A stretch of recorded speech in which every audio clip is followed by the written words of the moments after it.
हम तो जीत लेंगे।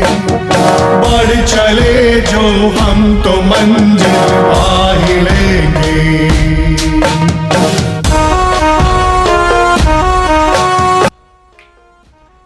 नमस्कार मित्रों, आस्तिक न नास्तिक बने वास्तविक के इस सीरीज में एक बार फिर आपका स्वागत है।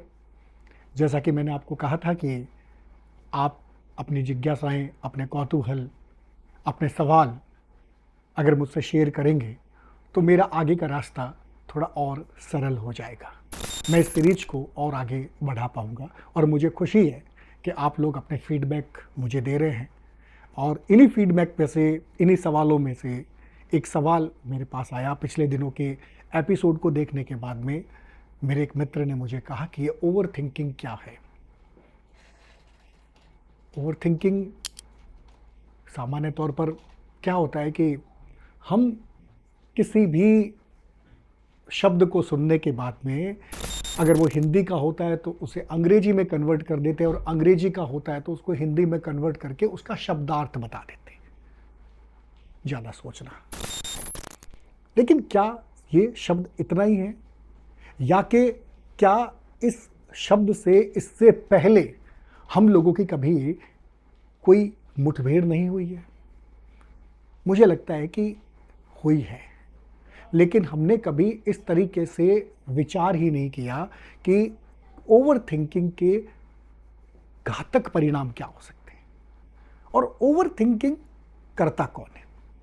दरअसल ये यहां पर विषय है कि ओवर थिंकिंग करता कौन है। इस विराट जगत में बहुत सारे लोग हैं जो सवेरे सूर्योदय के साथ अपनी जिंदगी को शुरू करते हैं और सूर्यास्त के बाद में उनको लगता है कि एक विराम, एक पड़ाव उनको हासिल हुआ है और वे एक नई सुबह का इंतजार करते हैं। कुछ लोगों को इस तरह की जिंदगी पसंद नहीं आती, दाई नहीं आती। उन्हें लगता है कि हर दिन कुछ स्पेशल होना चाहिए, हर दिन कुछ विशेष होना चाहिए, और इस विशेष को करने के लिए वो पता नहीं कितने कितने दिन खराब कर देते हैं, व्यर्थ गंवा देते हैं। उस एक दिन जिस दिन उनको काम करना है कि मैं ऐसा काम करना चाहता हूं। सामान्य बोलचाल की भाषा में अगर हम लोग बात करें तो ऐसे लोगों को जो इंतजार करते हैं कुछ कुछ बेहतर करने के लिए, बहुत सारा समय गंवाने का जो लोग उसके पक्ष में खड़े होते हैं, उन लोगों को हम लोग परफेक्शनिस्ट कहते हैं। जब आप ओवर थिंकिंग की बात करते हैं तो मैं आपको परफेक्शनिस्ट तक लेके जाता हूं। मुझे लगता है कि ये दोनों तरह के जो लोग होते हैं वो एक ही तरह के लोग होते हैं, जो ज्यादा सोचते हैं, काम करने से पहले समस्याओं को अपने सिर पे धारण कर लेते हैं, काम करने से पहले बड़ा फ्रेमवर्क करते हैं, और काम शुरू नहीं करते उससे पहले एक ऐसा डिजाइन बना लेते हैं कि मुझे तो ऐसा काम करना है। सिर्फ इतना ही नहीं, प्रश्न करते हैं लेकिन फैसले नहीं कर पाते, निर्णय नहीं कर पाते। दुनिया भर के सारे सरंजाम, सारा रॉ मटेरियल अपने पास इकट्ठा कर लेंगे, और इतना इकट्ठा कर लेंगे कि वो सारा का सारा रॉ मटेरियल जो है वो उन पर हावी हो जाएगा, उनके कद से बड़ा हो जाएगा। किरदार तो बना ही नहीं है, कद बन गया और कद से बड़ा हो जाएगा। अब उनको यह समझ में नहीं आएगा कि शुरू कहां से करें। यहीं से समस्या शुरू होती है। दरअसल ओवर थिंक अगर सही तरीके से की जाए और उसको निर्णय पर पहुंचा करके एक जगह पर रखा जाए, समयबद्ध हो, मियादी हो, अवधि का हो, एक टाइमिंग हो कि मुझे इसके बाद में, इस समय के बाद में काम को शुरू करना है, तब तक तो ठीक है। लेकिन सिर्फ सोचना ही सोचना, ऐसा करने से ऐसा हो जाएगा और ऐसा करने के बाद में ऐसा हो जाएगा और ऐसा करने से ये दिक्कत हो जाएगी। और मजे की बात है कि सोचना भी नेगेटिव ही नेगेटिव, नुकसान ही नुकसान, खराबा ही खराबा। तो ऐसे लोग कहां चल पाते हैं? और जब वो नहीं चल पाते हैं तो वो एक रास्ता निकालते हैं। वो कहते हैं कि मैं जब भी करूंगा आज बेहतरीन करूंगा। और मित्रों, आप अपने आसपास नजर दौड़ाइए, इस तरह के दावा करने वाले लोग वो जो बेहतरीन होता है उसके इंतजार में कब खप जाते हैं पता ही नहीं चलता। तो सबसे पहले आप ये समझें कि ओवर थिंक करते करते कहीं आपने अपने ऊपर परफेक्शनिस्ट का एक आवरण तो नहीं ओढ़ रखा है, जिनको लगता है कि पहले सारी चीजों को जुटा लूं। कई लोग तो इतने परफेक्शनिस्ट होते हैं कि वो रेल की यात्रा नहीं करते जब तक कि उनकी टिकट कंफर्म नहीं होती। और मित्रों, आप लोगों को तो पता है कि इस देश में रेल यात्रियों की तो संख्या बहुत बड़ी है। क्या सारे लोग कंफर्मेशन के बाद में यात्रा करते हैं? कई लोग तो बगैर टिकट रेल में चढ़ जाते हैं। और मजे की बात यह है, आप पता करना, जो लोग बगैर टिकट रेल में चढ़ जाते हैं उनको रिजर्वेशन बाकायदा कूपे में उनको जगह मिलती है, और बाकायदा जिस तरह से वो जाना चाहते थे, अगर वो एसी में जाना चाहते हैं, जनरल में जाना चाहते हैं, स्लीपर में जाना चाहते हैं, तो उन्हें वहां उनके माकूल व्यवस्था भी मिलती है। लेकिन जो लोग घर से ये तय करके जाते हैं कि कंफर्मेशन बगैर मैं तो ट्रेन की यात्रा नहीं करूंगा, उनके लिए पता नहीं जिंदगी में कितनी रेलें निकल चुकी है। और ये जिनके लिए रेलें निकल चुकी है ना, ये इस बात का परिचायक है कि इंतजार कभी किसी का नहीं होता। हाँ, टाइमिंग जरूरी है।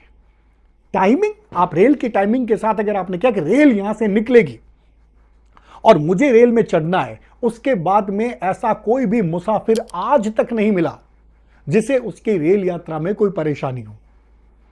हम कहते हैं ना कि आप जब रेल में या बस में, इस तरह के किसी भी लोक परिवहन के वाहन में जब आप सफर करते हैं तो शुरुआत में हर व्यक्ति कहता है जगह नहीं है, जगह नहीं है, जगह नहीं है। लेकिन जैसे ही आप किसी बस में चढ़े, रेल में चढ़े, आपको धीरे धीरे धीरे धीरे अगले स्टेशन तक 10, 20, 30, 25, 50 किलोमीटर तक जैसे ही ट्रेन आगे निकलेगी, आपको सीट मिल जाएगी। ये वो लोग होते हैं जो अपने आप को आजमाइश में डाल देते हैं। और वो जो लोग होते हैं ओवर थिंकिंग, क्या पता मुझे टिकट मिलेगी कि नहीं, क्या पता गाड़ी छूट जाएगी, क्या पता मेरी, ऐसे भी लोगों को मैंने देखा है जिनकी टिकट कंफर्म होने के बाद भी जब रेल के डब्बे में चढ़ते हैं तो उनको लगता है मेरी सीट पे कोई बैठ तो नहीं गया है, मेरे को उससे लड़ना पड़ेगा।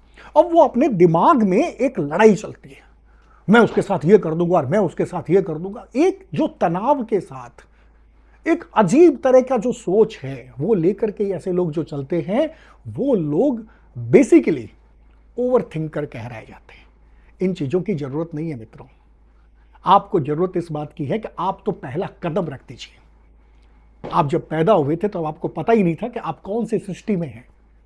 तो क्या आपने सब कुछ किया? पैदा होते ही आपने सोचना शुरू कर देते, पता नहीं मुझे कहां भेज दिया गया है, कहां से आया हूं, कहां से नहीं आया हूं, या कि आप ये एक तरह का विद्रोह खड़ा कर देते कि मैं अभी आने के लिए तैयार नहीं हूं। तो आप तो अपनी मर्जी से भी इस सृष्टि में नहीं आए हैं, तो क्या आपकी मर्जी से होगा? ये संभव ही नहीं है।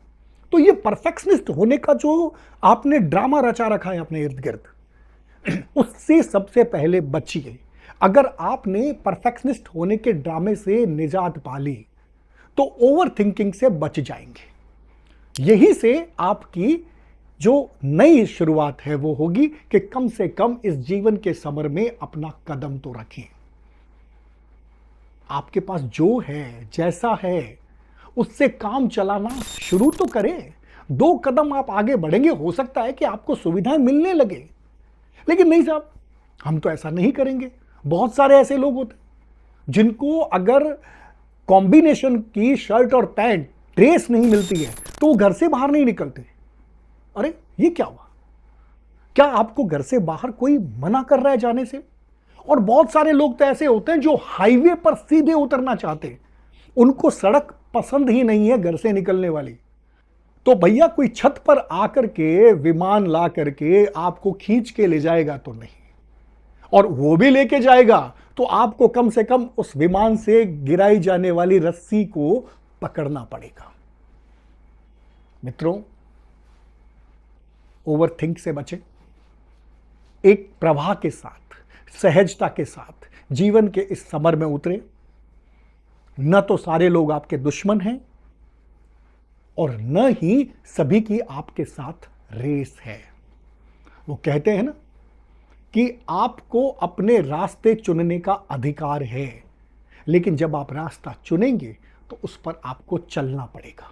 और अगर आप किसी के भरोसे बैठे हो कि मेरा तो एक समय आएगा और उसके बाद में वो रास्ता जब मैं पार करूंगा तब मेरे को एक बेहतरीन चीज़ को साथ मैं लोगों के सामने प्रकट होऊंगा, तो ऐसा प्राकट्य महोत्सव तो संभव नहीं लगता, बशर्ते कि आप अपने आप को जीवन के संघर्ष में नहीं डालें।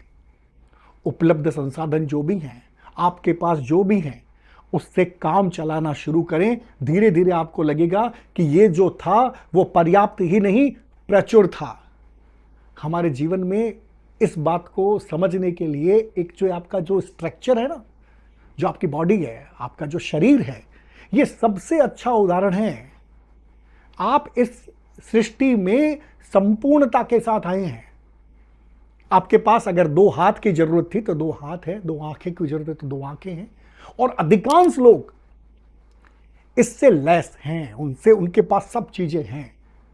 आप कभी ये एक बार कल्पना भर करना कि आपको एक हाथ से काम करना है, आपको बड़ा मुश्किल लगेगा।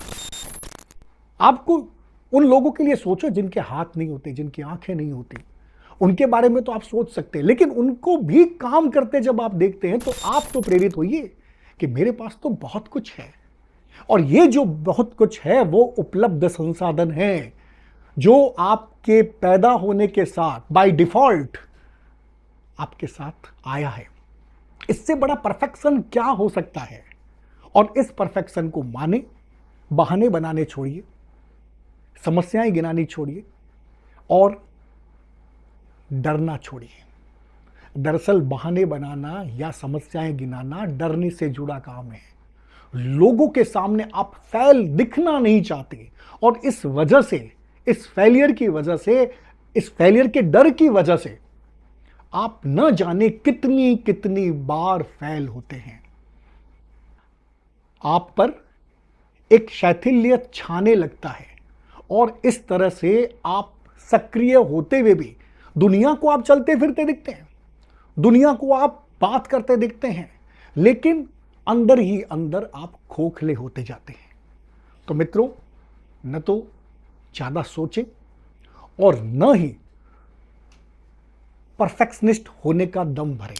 अगर करना है तो वो करें जो आज की ज़रूरत है, आज का काम आज करें, कल का काम कल पर छोड़ दें। आपको लगेगा कि आपका यही परफेक्शन है, क्योंकि जब दिन शुरू होता है तो दिन ढलता भी है, और जब दिन ढलता है तो अगले दिन का हमें इंतजार भी रहता है।